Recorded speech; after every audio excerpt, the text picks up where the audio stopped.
Have you ever wondered if there's a hidden world beneath our feet? A kingdom so ancient, so advanced, that it defies everything we know about history. Today we're diving into the legend of Agartha, a subterranean civilization said to thrive deep within the earth, hidden from the violent chaos of the surface. If you've clicked on this video, expecting a journey into the impossible, you're in the right place. But I promise you, what you're about to uncover will exceed even your wildest expectations. In this video, we'll explore the myths, the history, and the shocking accounts of those who claim to have found Agartha. I've spent countless hours researching obscure texts and forgotten testimonies to bring you a story that's as unsettling as it is fascinating. So stick with me, hit that subscribe button if you're new here, and let's descend into the heart of the earth itself. Now, you might think Agartha is just another myth, a fanciful tale from ancient cultures. But what if I told you that stories of this inner earth kingdom appear across the globe, from the Himalayas to the deserts of Central Asia, in texts thousands of years old? We're talking about a place described as a paradise of unparalleled beauty, inhabited by godlike beings with technology and wisdom far beyond our own. And here's the kicker: I've uncovered accounts from explorers and mystics who swear they've seen it, people who've risked everything to find the hidden entrances to this lost world. So, let's set the stage for this mystery with three burning questions. What is Agartha? Where could it be hidden? And could it actually exist? Stick around, because the answers might just change how you see the world.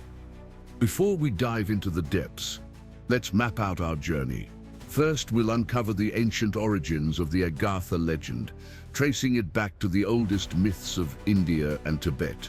Then, we'll explore the accounts of those who've searched for it, from occultists to explorers, and the bizarre clues they left behind. Finally, we'll confront the ultimate question: is there any truth to this hidden kingdom? Or is it all just a fantasy? Each step will build toward a revelation that I guarantee will leave you questioning reality itself. Let's begin. Let's start with the roots of this enigma. The legend of Agartha begins with an ancient tale from India, predating even the Hindu religion, of a magnificent island that once sat in a vast Central Asian sea, just north of the modern-day Himalayas. This island was home to a race of godlike beings, isolated from the outside world, who flourished in science and art, untouched by war or disaster. But a cataclysm, perhaps a great flood, or an invasion forced them to flee into a network of deep tunnels stretching beneath continents and oceans. There they rebuilt their utopia underground, becoming the hidden kingdom of Agartha. Now here's where it gets intriguing.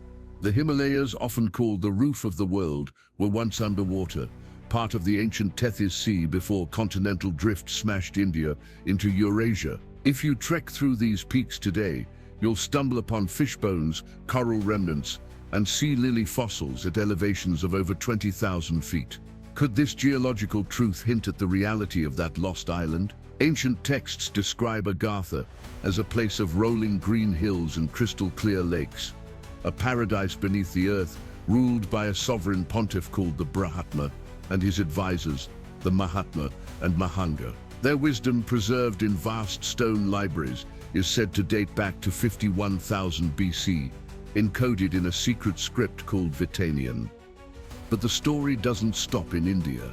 In Tibet, Agartha is often synonymous with Shambhala, a hidden city detailed in the ancient Buddhist text, the Kalachakra Tantra.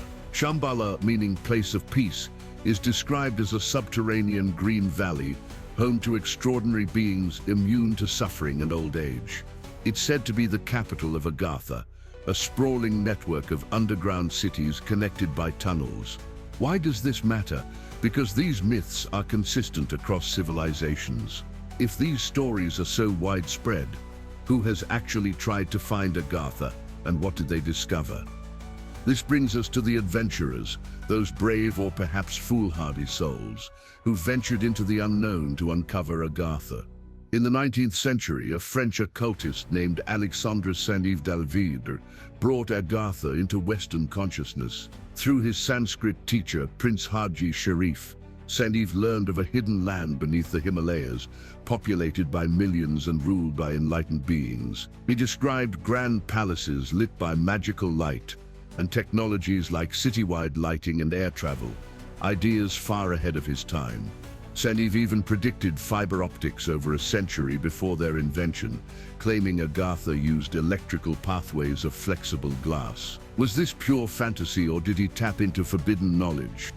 Fast forward to the 1920s, when Russian mystic Nicholas Roerich and his wife Helena embarked on a 5-year expedition through the Tibetan Himalayas, funded by American sponsors under President Franklin D. Roosevelt. Their public mission was archaeological, but their journals reveal a deeper purpose: to find the entrance to Shambhala, or Agartha's capital. Roerich documented strange lights over their camp, visions of a messianic ruler, and even a sighting of a shiny, oval-shaped craft, 24 years before UFOs entered public consciousness. Most chillingly, they disappeared for over 12 months in the Himalayas, with sparse records of their whereabouts. When they returned, Roerich wrote of a cave in the valley of Uman, blockaded by stones, which a monk claimed was a holy entrance to the inner earth. Did they find Agartha during those lost months?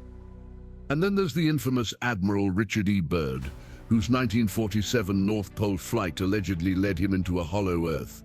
Byrd claimed to have flown over green fields and woolly mammoths before being escorted by disc-shaped craft to an underground city.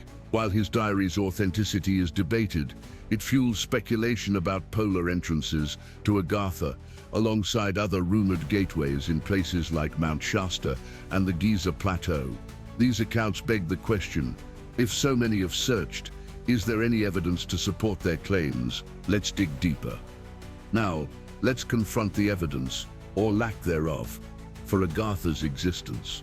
Modern science tells us the Earth is composed of layers: a crust, mantle and core, mapped through seismic waves and gravitational studies.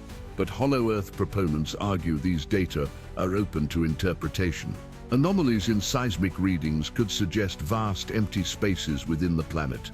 Take the Kola super-deep borehole in Russia, the deepest hole ever drilled at over 40,000 feet, at just 7.5 miles down, barely a scratch, compared to the 4,000 miles to the core. Drillers found fossilized plankton and temperatures exceeding 350 degrees, forcing them to abandon the project. Not to mention the horrifying screams that were heard from deep within the hole. But that's for another story. What else lies deeper, beyond our reach? Even more startling, in 2014, scientists discovered water hundreds of miles beneath the surface, enough to fill Earth's oceans 3 times over, trapped in a transition zone between the upper and lower mantle. In 2019, geologists at Princeton found evidence of underground mountains taller than the Himalayas at the same depth, using seismic data from massive earthquakes. If water and landscapes exist so deep, why couldn't a hidden civilization thrive there? And consider the countless unexplored caverns worldwide, from the 500 miles of tunnels under Guatemala's Mayan pyramids to the subterranean rivers beneath Giza. Could these be the tunnels described in Agartha myth? Yet skeptics argue there's no hard proof, just stories and speculation. The Hollow Earth theory, once mainstream with figures like astronomer Edmund Halley, has been largely debunked. Admiral Byrd's diary is considered a hoax, and Sanjeev's accounts stem from unverified visions. So here's the ultimate question: is Agartha a real place, a forgotten chapter of human history, or merely a metaphor for spiritual enlightenment? I'll let you decide, but one thing is certain: the mystery of what lies beneath us is far from solved. So, there you have it. We've journeyed through the ancient myths of Agartha, from a lost island to a subterranean paradise. We've followed the footsteps of explorers like Roerich and St. Yves, who risked everything to uncover its secrets. And we've weighed the evidence, from seismic anomalies to hidden water reserves, against the skepticism of modern science. If this mystery has left you hungry for more, remember, we've only scratched the surface. If you're as obsessed with these mysteries as I am, hit that like button, subscribe and ring the bell so you don't miss our next descent into ancient mysteries. Let me know in the comments, do you think Agartha could be real, or is it just a myth? May the eternal light forever guide your path. See you on the next episode of Ethereal Lore.